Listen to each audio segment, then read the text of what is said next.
Need for Speed Heat was the first game that I played at the start of 2025, when I decided to get back into gaming after, being absent from single player games for about 10 to 13 years. And what really inspired me to play this game is that during the Christmas holidays, me and the family watched a TV show on Netflix called Senna, which is based on the real life Formula One driver Ayrton Senna, who's considered to be one of the top drivers of all time. I don't watch Formula One, but I know people rate him at like top three or at least top five, and many people rate him as the number one of all time. And I actually really enjoyed the show. Maybe I'll review it on some random YouTube video on some random channel sometime. But to not get too deep into it, this is what really inspired me to play a racing game. And I've been wanting to for a long time. And of course, after Christmas is the winter sale. So the timing kind of perfectly lined up. So I played this in like January, February, and it is now October. So I'm just going to go off of what I remember. But here is my Omero review of Need for Speed Heat. To give you some perspective too, I played when I was a kid. I played Need for Speed Most Wanted, Need for Speed Underground 2, Need for Speed, I think it's Hot Pursuit, the one on, or maybe it's not actually, but I played the one on the Wii. I think it's Need for Speed 2009 or something. And then I also played Need for Speed Carbon on the GBA, but that's different because it's really pixelated. But I do have those memories of like, being in the world of Most Wanted, which is considered to be the greatest Need for Speed game of all time. And playing Need for Speed Heat, I was pleasantly surprised for many different reasons, but I think the first thing we'll cover is the gameplay, because I realized that as far as like racing or driving goes, there is not much that I really desire to be satisfied with the game.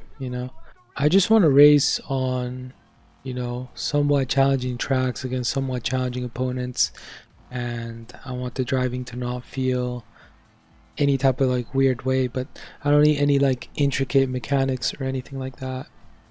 And I think having a nitrous system in Need for Speed is just a must, and this game does have that.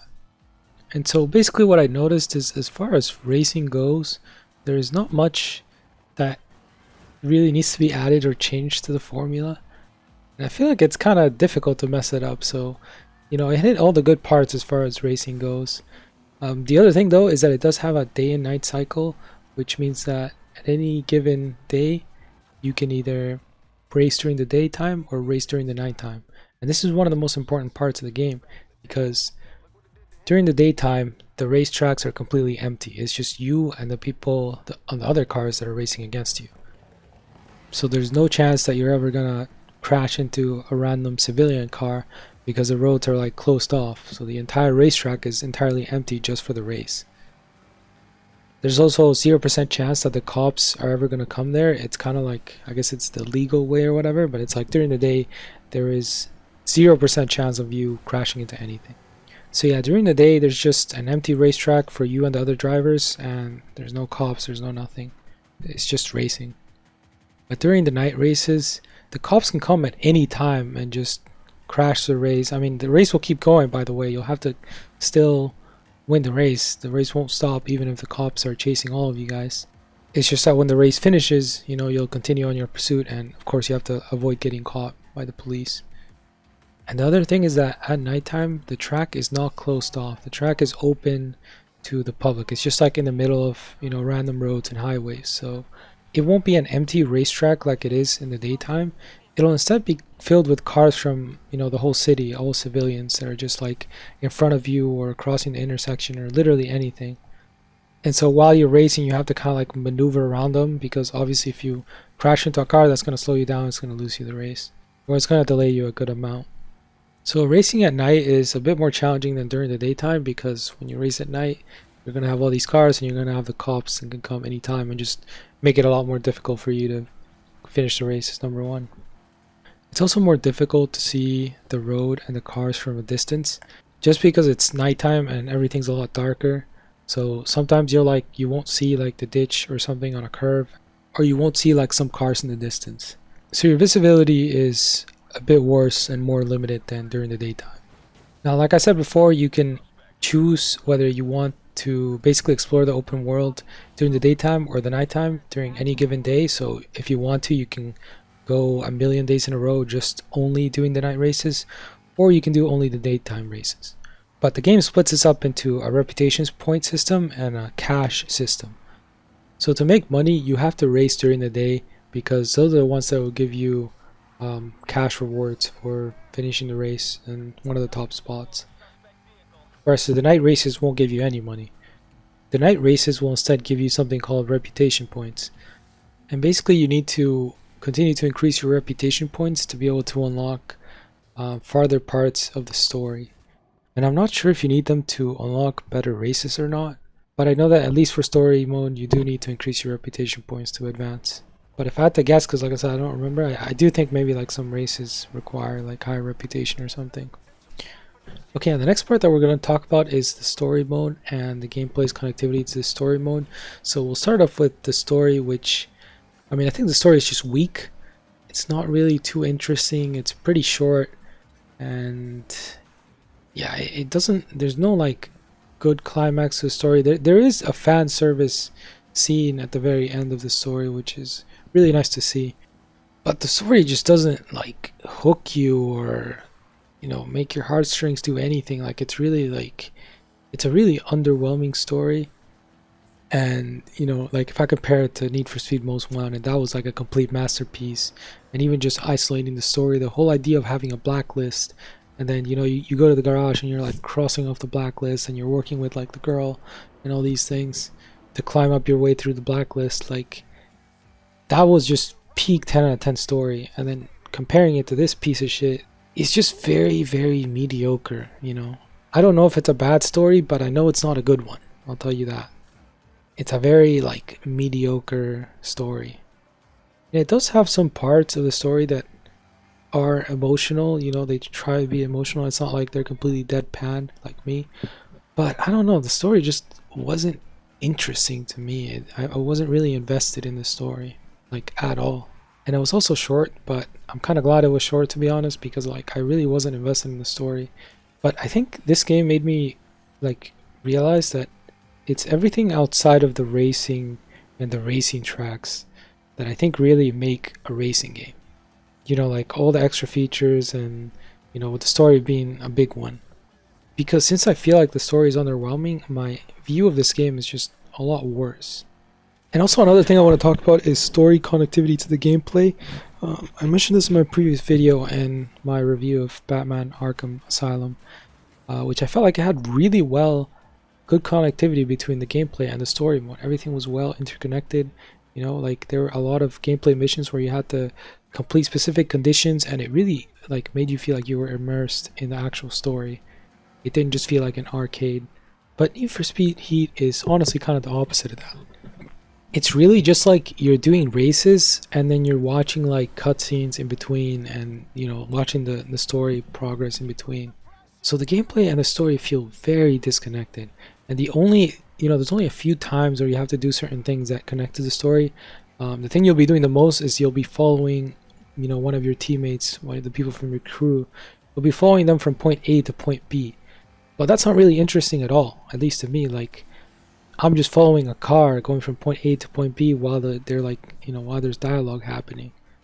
And if you want, you can like separate from them, and then they'll just say, okay, meet me at the spot, and then you just, you know, you go to the spot on the map. But it's literally just going from point A to point B. And the only other thing that connects the gameplay to the story is that sometimes you'll have these races. I feel like there's only a handful of them, honestly. There's maybe like 3 races where you have to come in first, and you have one of your crew members participating in the same race. And so you'll have like some dialogue, like they'll be talking to you while the race is happening. But, you know, literally all you have to do is come first, and there's nothing like, it's just a race at the end of the day, you know. There's nothing that really changes about the gameplay.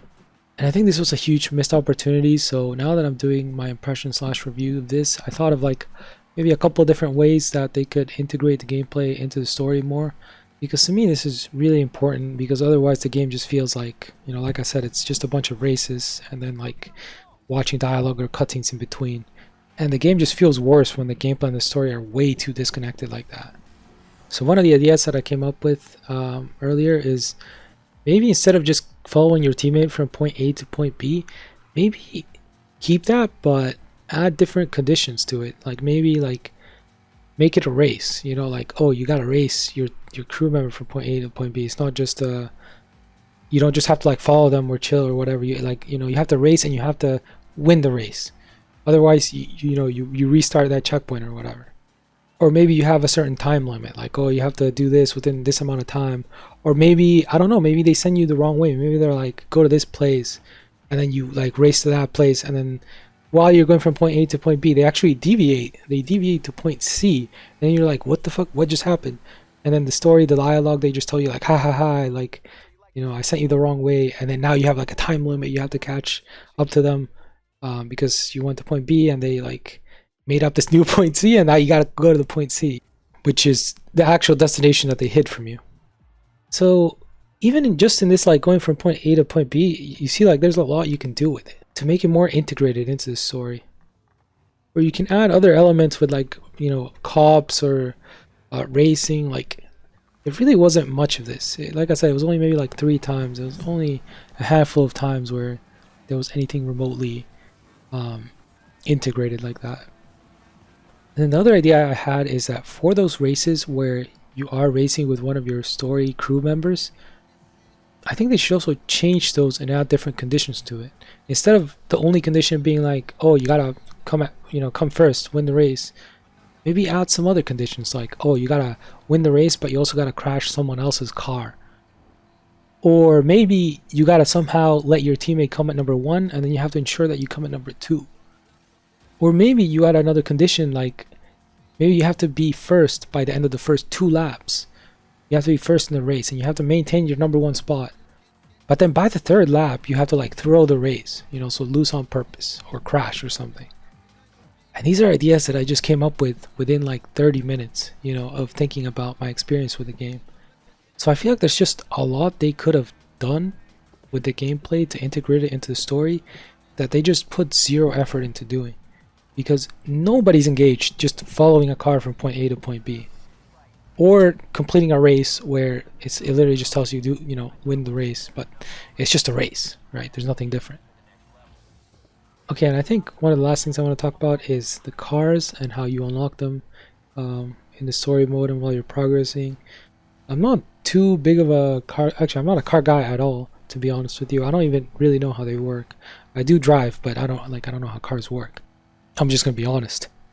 But I think this game had like, you know, all the basics, like being able to change and upgrade your engine and suspension and all the stuff you could do, I think, in every single Need for Speed game. And I think that like unlocking and buying of equipment and upgrading and all that stuff, I think that part was good.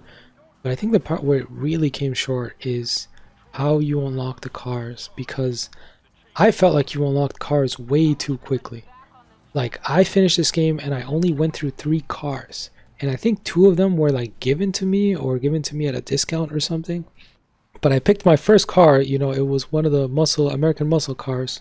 And then the second car was like a white auto with, there was like some gold or orange stripes.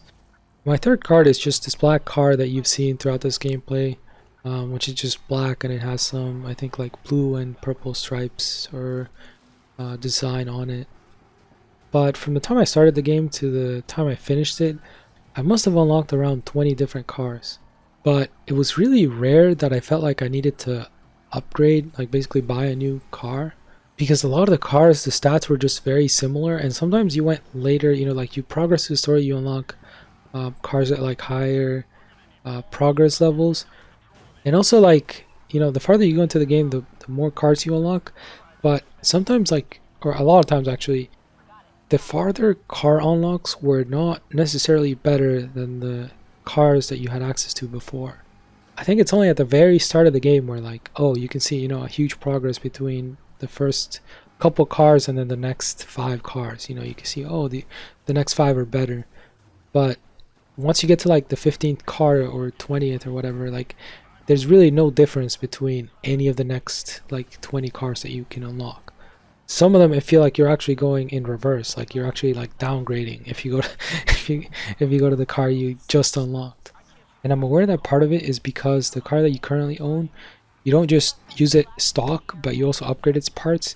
But even without the upgrades, I'm pretty sure that some of the later unlocks are just worse than the prior unlocks.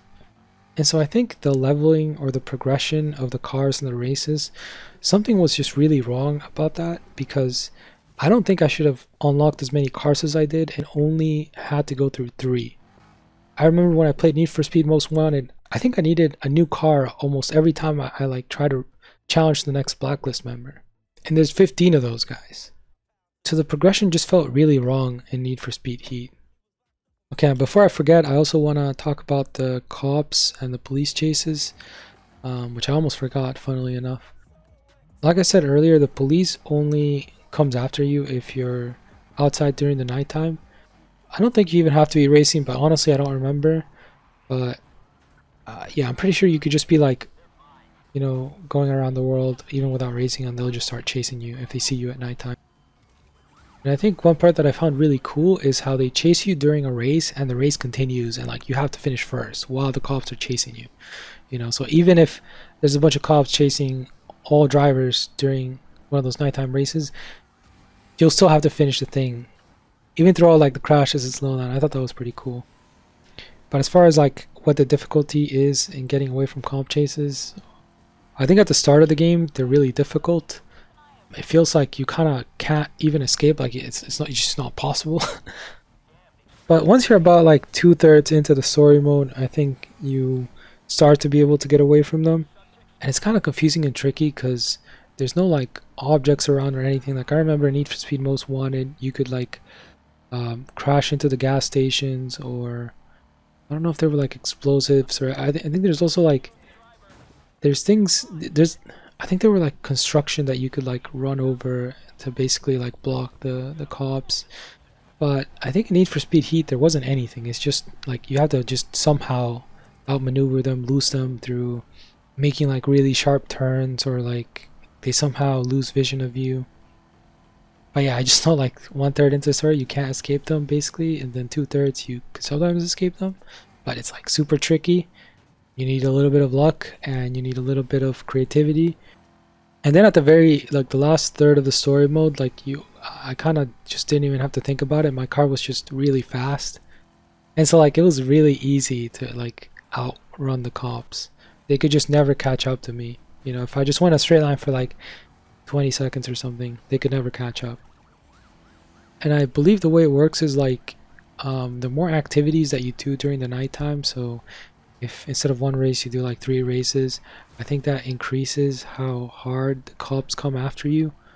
But I don't know, I never really felt the need to like gamble it like that, because you could just press the option to like end the night and then go into the next night, and so you could basically just go night by night by night, just doing like 1 race or 2 races. Sometimes I did 2.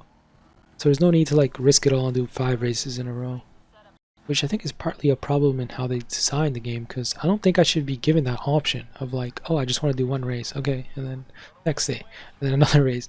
And so that star meter that indicates how hard the cop chases are never really goes up. And that's if I remember it correctly, because I don't remember if that's exactly how it worked. Oh yeah, another thing is that another reason why you don't want to do like 5 races in a row in a single night is because you risk losing like all the reputation you gained if you get caught by the cops. So if I do 5 races and gain like 1,000,000 reputation points, and I'm so excited because now I can finally progress through the story mode, but then I get caught by the cops, then it's like fuck, like I gotta I gotta do another night and win 5 races again, and then try not to get caught by the cops. So it's just unnecessary high risk, low reward to not end the night after like 1 race or 2.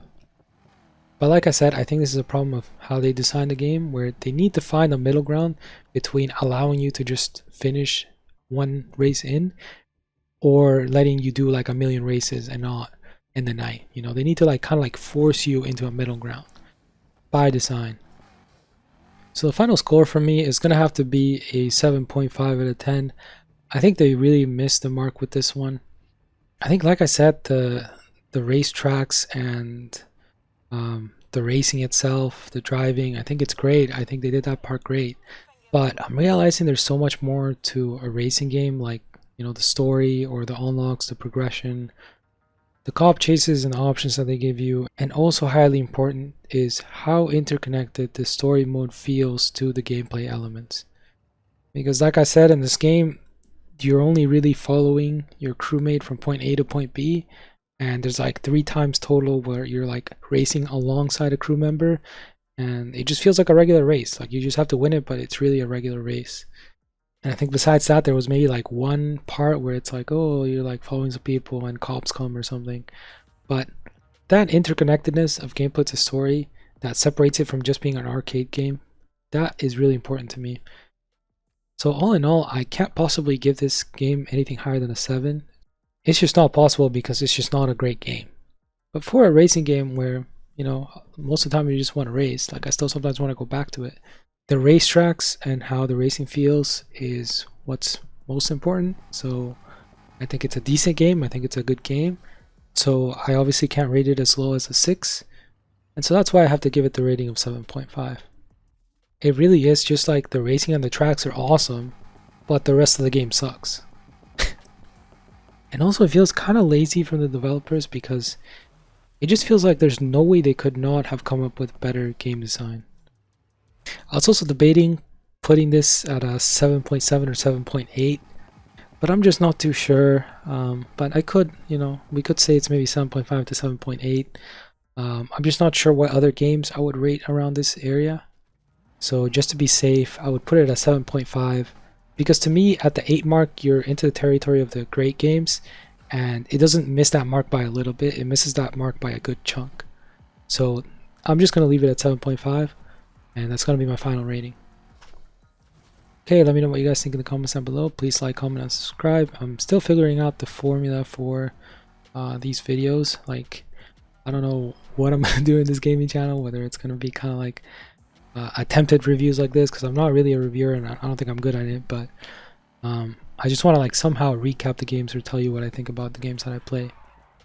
So yeah, I don't know if in the next videos, if maybe I'll make like, maybe instead of making one big review / impressions, I'll like just make videos as I'm playing through the game, and you know, they'll be like shorter, like maybe like 1/3 through the game or 1/5 or one, you know, make it in like shorter bits, but I don't really know if I'll do that. I have no clue what the formula would be, but if you guys have any suggestions, please leave them down in the comments down below. I might also live stream on this channel my playthroughs, but I also haven't decided on that. But yeah, please make sure to subscribe if you want to stay updated on that. Like, my only concern with live streaming, honestly, is that I think sometimes I want to play the game, but I don't, like, I might just want to play like for like 30-40 minutes or something. So I might, like, you know, I might do like live stream part 1 to 10, but you know, there might be like gameplay parts missing that I haven't played or something. You know, so that's what I worry about. But yeah, we'll figure it out. Thank you guys for watching. I'll see you guys in the next one. Peace.